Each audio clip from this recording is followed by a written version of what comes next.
when the account records have been updated to close one with an SLA contract value of gold. This is to be completed by using a mail connector to send the email through an SMTP server to one or many to addresses. The mail connector was on your process canvas. We haven't used it yet, so now we're going to go in and configure it. The type of connector is mail.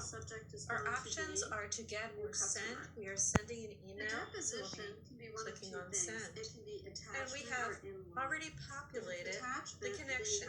It's in our Counseling Connections folder. So now what we want to do is click the add symbol to create an email operation. This is going to be coming from Boomi Train at gmail.com.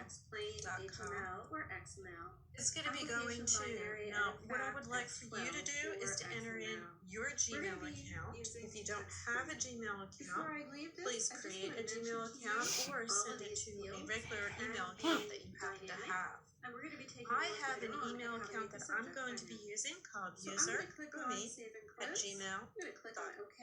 We are going to enter in a subject. The subject is going to be new customer.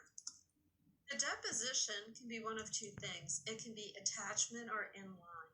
If it's attachment, then you have an attachment content type, which can be one of the ones listed here, and a body type, which can be one of the text types that we have listed.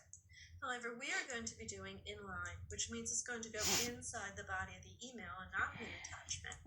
We have our options of text plain, HTML, or XML, application binary, edit fact, X12, or XML. We're going to be using text plain.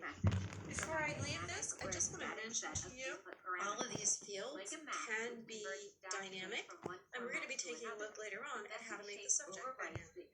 So I'm going to click on Save and Close. I'm going to click on OK, and then once again, I'm going to click on Save. And this concludes our activity for creating a mail operation.